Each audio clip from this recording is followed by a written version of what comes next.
بسم الله الرحمن الرحيم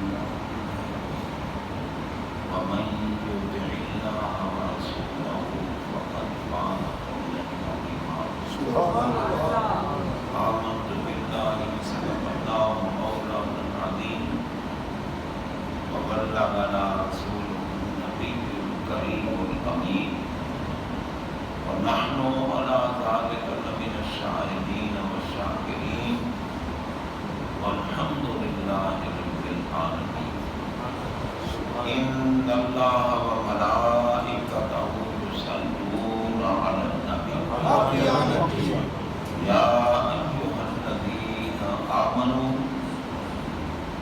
صلوا عليه وسلموا تسليما الصلاة والسلام عليك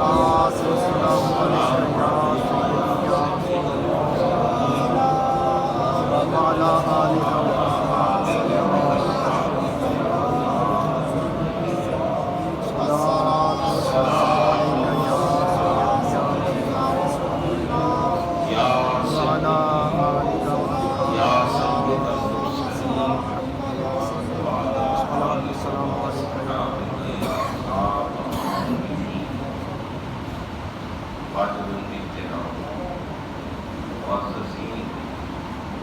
سامعین و حاضرین کرام،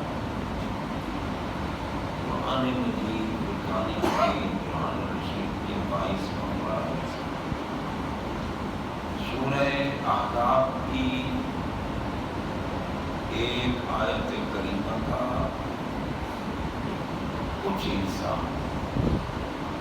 تلاوت کرنے کا شرف حاصل رب العالمین جل شانہ نے فرمایا وَمَن يُطِعِ اللَّهَ وَرَسُولَهُ، جو بندہ اللہ تعالی جل شانہ اور اس کے رسول صلی اللہ علیہ وآلہ وسلم کی اطاعت کرے فقط فوزاً عظیم، یہ اطاعت کرنے والوں کی شان بیان اللہ تعالیٰ نے تین باقی فاضا ماضی ہے، ماضی سے پہلے قد ہے تو وہ بھی تاکید کرتا ہے، پھر فاضا کے بعد فوزاً مفعول مطلق ہے وہ بھی تاکید کرتا ہے، پھر فوزن کی صفت ہے عظیماً وہ بھی تاکید کرتا ہے۔ سبحان اللہ، فرمایا جو اللہ تعالیٰ اور اس کے رسول صلی اللہ علیہ وسلم کی اطاعت کرتا ہے بس تاکید اس میں بہت بڑی کامیابی حاصل۔ سبحان اللہ، مگر شرط یہ ہے کہ اطاعت، اور اطاعت جس ذات کی جاتی ہے اگر اس سے محبت نہیں تو اطاعت نہیں، کیونکہ لفظ اطاعت جو ہے اس کا لغوی معنی ہے تعمیل حکم، کسی کے حکم پہ عمل کرنا، مگر لفظ اطاعت کا تقاضا یہ ہے کہ صرف عمل نہیں، جس کی اطاعت کرنی اس کی محبت محسوس کر پھر تعمیل ہو۔ سبحان اللہ، سبحان اللہ۔ اطاعت کا مادہ ہے توئے باؤ اور عین، تالیوں سے مادہ، کیونکہ با میں نے نہیں کہا، ہمارے پاس بہت بڑے قاری بیٹھے بلا مبالغہ، تو بھائی توئے باؤ اور عین اس کو جمع کرو تو توأم بنتا ہے، جس کی ضد ہے کرہن۔ توأم کا معنی ہے محبت کے ساتھ کسی کے کا حکم ماننا، اور کرہن کا معنی ہے بادی نہ خاص کر. دیکھو نا اب ہم چاہتے تو ہیں کہ محفلیں جاری رہیں، لیکن احتیاط کر رہے ہیں، محفلوں سے احتیاط کر رہے ہیں، کیونکہ حکم ہے ہماری کورونا کی مصیبت موجود ہے. اکٹھے نہ بیٹھو، فاصلہ رکھو. یہ مجھے سمجھ نہیں آتی کہ اکٹھے کیوں نہ بیٹھے، فاصلہ کیوں نہ رکھیں، فاصلہ کیوں رکھیں، جبکہ ہمارے آقا علیہ الصلوۃ والسلام نے فرمایا کہ لا ادوا، کوئی بیماری متعدی نہیں ہوتی، ایک کی بیماری دوسرے کو نہیں لگتی، ہر ایک کو اس کی اپنی بیماری لگتی. ورنہ حکم ہوتا کہ جہاں تعاون آ جائے بھاگ جاؤ. اگر سرکار میں کہ وبا کا خطرہ ہو تو آنے سے پہلے بے شک بھاگ جاؤ، لیکن جب وبا آ جائے پھر نہیں بھاگنا، پھر نہیں بھاگنا، پھر وہیں رہو. ایک کی بیماری دوسرے کو نہیں لگتی. اگر ایک کی بیماری دوسرے کو لگتی ہوتی تو ہمارے آقا یہ نہ فرماتے کہ سر المومن شفا. سبحان اللہ، واہ واہ واہ واہ، سبحان اللہ. سرکار میں مومن کا جھوٹا شفا ہے. دیکھو نا اب یہ اللہ کا نیک بندہ، کامل بندہ کوئی چیز کھا لے یا پی لے، لوگ اگر وہ بچائے تو تبرک سمجھ کے اسے کھا، تبرک برکت بنے. یہ آقا کا فرمان ہے. ہم لوگ شیطان کا جھوٹا کھا جاتے ہیں، انسان کا جھوٹا، جبکہ یہ مسئلہ ہے فقہ کا کہ سور الآدمی ظاہر، آدمی کا جھوٹا پاک ہمارا مومن کا جھوٹا شفا. ورنہ آپ فرماتے نا کہ اگر کوئی وبا زدہ ہو تو اس کا جھوٹا نہ کھانا،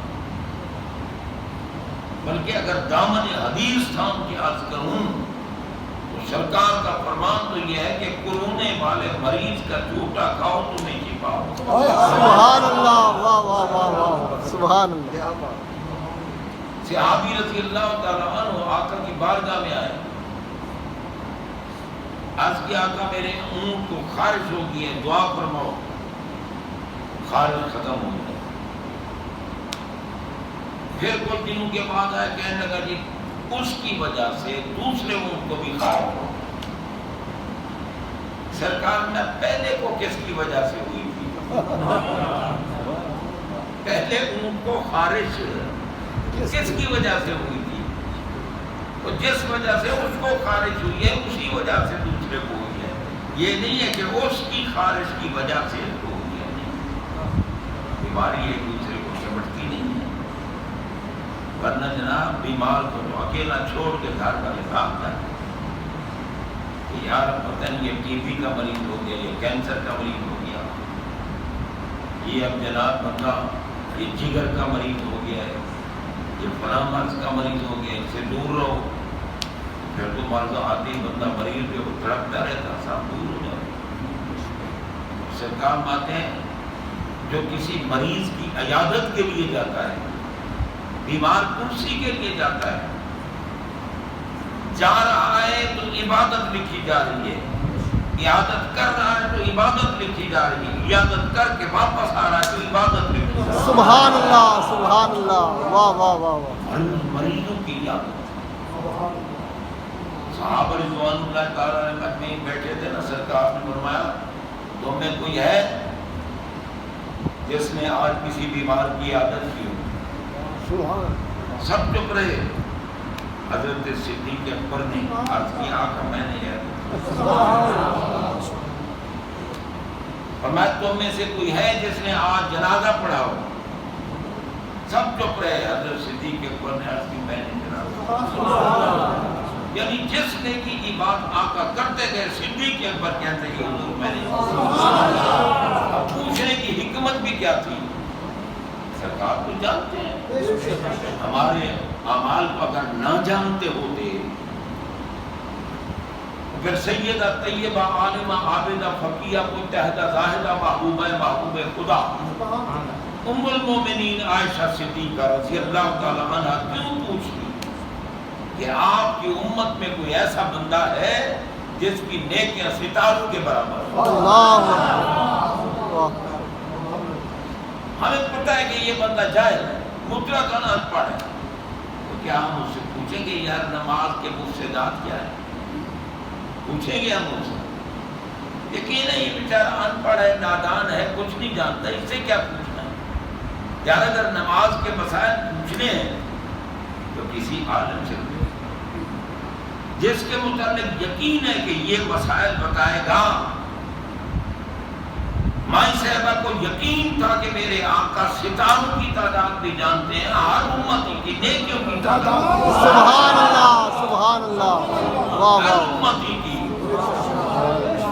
سرکار نے بھی جواب یہ نہیں دیا کہ مجھے کیا پتا کوئی اندھیرے میں نیکی کر رہا ہے، کوئی اجالے میں کر رہا ہے، کوئی گھر میں کر رہا ہے، کوئی کہیں کر رہا ہے، کوئی رات کو کرتا ہے، کوئی دن کو کرتا ہے، کوئی اس شہر میں کرتا ہے، کوئی اور شہروں میں کرتا ہے۔ میں کیا کوئی سب کی نیکیاں دیکھ رہا ہوں تو بھی سوال کرتے نہیں؟ آقا نے انکار نہیں کیا، اور مائی صاحبہ نے بھی اس لیے پوچھا کہ نبی پاک کو پتہ نہیں ہوگا، کہیں گے کہ میں معذرت کہوں مجھے نہیں۔ مائی صاحبہ کا عقیدہ یہی تھا کہ سرکار سے جو پوچھ رہی ہوں مجھے یقین کامل ہے کہ دنیا کے رہنے والوں کی کوئی حرکت بھی میرے نبی کی نگاہ سے ہو جاتی ہے۔ سبحان اللہ سبحان سر اللہ، عرش پر ہے تیری گزر، دل فرش پر ہے تیری نظر، ملکوت و ملک میں کوئی شے نہیں وہ جو تجھ پہ اللہ اکبر، یا رسول اللہ، یا نبی یا نبی۔ بھائی اگر سرکار ہر ایک سے آگاہ نہ ہوتے، ہر ایک کو دیکھ نہ رہے ہوتے، ہر ایک کی فریاد سن نہ رہے ہوتے تو نماز میں ہم السلام علیکہ کیوں کہتے؟ سلام تو کیا ہی اس کو جاتا ہے جو سلام سن بھی سکے اور جواب بھی۔ سبحان اللہ، بے شک، اور جناب بندہ نمازی تو پورے دن رات نمازی موجود ہیں، ایک لمحہ بھی نہیں ہے کہ نماز نہ پڑھ جا رہی، مختلف مقامات پر۔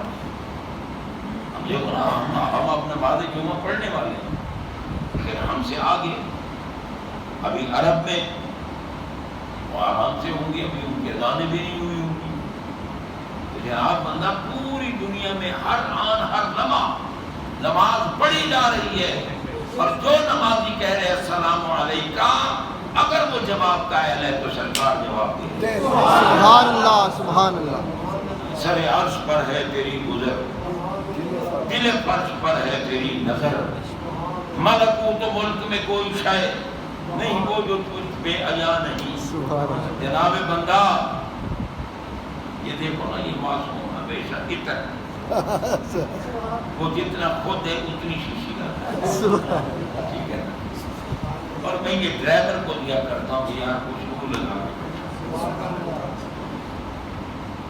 سرکار ہر نمازی کو دیکھ رہے ہیں، ہر نمازی کی آواز کو سن رہے ہیں، اس لیے جو بھی السلام علیکہ کہتا ہے، کہنے والا اگر اہل ہے تو سوال سرکار اس کو جواب دے۔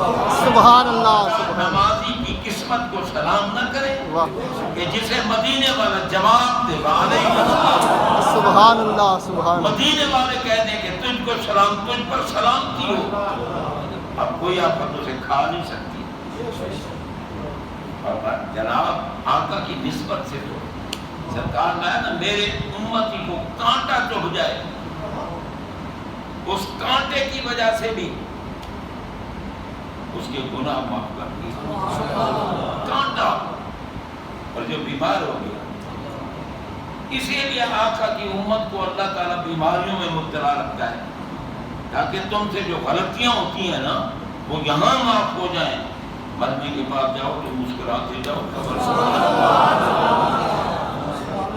نشان مرد مومن بات گوئیں مرد آئے تبسم لگا بر لبے روست، مومن کی علامت ہے. سرکار باتیں ہیں توبۃ المومن الموت ہو، اور موت تو مومن کے لیے توبہ ہے. مومن تو بنو نا، یہ تو نہیں نا کہ جناب جن کی محبت کا نام ایمان ہے ان کے لیے کوئی کتا بھونکتا رہے، نبی کو دیوار کے پیچھے کہہ نہیں، نبی سے مانگنا شرک ہے. نبی کو کیا پتا انہیں تو موت آ گئی، ارے کھوتے تجھے کیا پتا میرے نبی کی موت زندگی سے بہتر ہے اور زندگی موت سے بہتر ہے، کیونکہ بلل آخرت و خیر اللہ کا من الاولیٰ، وہ عالم برزخ میں بیٹھے ہیں، ان کا ہر لمحہ آنے والا پہلے سے بہتر ہے. سبحان اللہ سبحان اللہ، واہ واہ واہ واہ. اللہ بیچارے کو کیا پتا. یہ اس دور میں علم بہت ہو گیا ہے، جس کو بھی دیکھو مفتی صاحب ہے، ٹھیک ہے نا، علم ہو مگر ہے کیسے، جیسے گدھے پہ کتابیں لا. بے شک اگر عشق نہیں آیا تو علم کا فائدہ نہیں ہے. بے شک علم اسی کا مفید ہے جس کا علم اس کو عشق سکھاتا ہو. بے شک. شیخ عبدالحق محقق علی الاطلاع محقق اعظم جیسی ہستیاں اگر مسجد نبی میں جا کر سرکار کی بارگاہ میں داڑھی سے اگر جھاڑو دیتی ہیں، ہر صفائی کرتی ہیں، تو بتاؤ جناب بندہ اس جگہ کا مقام کیا ہے. اور جن کے قدموں سے لگی ہوئی ہر چیز عظمت والی. مدینہ منورہ یثرب تھا، مدینہ بن گیا، عظمت والا ہو گیا. نبی کے قدموں کے نیچے مٹی آئی، خاک شفا بن گئی. نبی کے قدموں کے نیچے جو چیز آئے اس کا مقام بلند ہو جاتا ہے. عرش بھی تو ہمارے آقا کے قدموں کے نیچے، بے شک. جن کے قدموں کے نیچے عرش ہے، بتاؤ اس محبوب کے کندھوں کا مقام کیا؟ سبحان اللہ سبحان اللہ، واہ واہ واہ. اور آقا کے کندھوں پہ پوچھو ملا سے کتنے لوگ بیٹھے میری نبی کے کندھوں پر، یا علی بیٹھے یا علی کے شہزادے بیٹھے. سبحان اللہ سبحان اور اللہ. کوئی نہیں بیٹھا، اور کوئی نہیں بیٹھا کندھوں پر. جن کے قدموں کے نیچے عرش ہے ان کے کندھوں کے اوپر بیٹھنے والوں کا مقام. تو جناب بندہ اگر اللہ والوں کی عظمت سن کر کسی کا دل تنگ ہوتا ہے نا، وہ لعنت کا مستحق. بے شک. اور جو سن کر اللہ والوں کی شان اس کا دل کھلکھلا اٹھتا ہے، وہ رحمت کا مستحق. سبحان اللہ. رب العالمین جل شان نے ہم پہ کرم کیا ہے، ہمیں صحیح عقیدے سے نوازا ہے. تو انشاءاللہ زندگی نہیں تو باقی باتیں پھر اگلی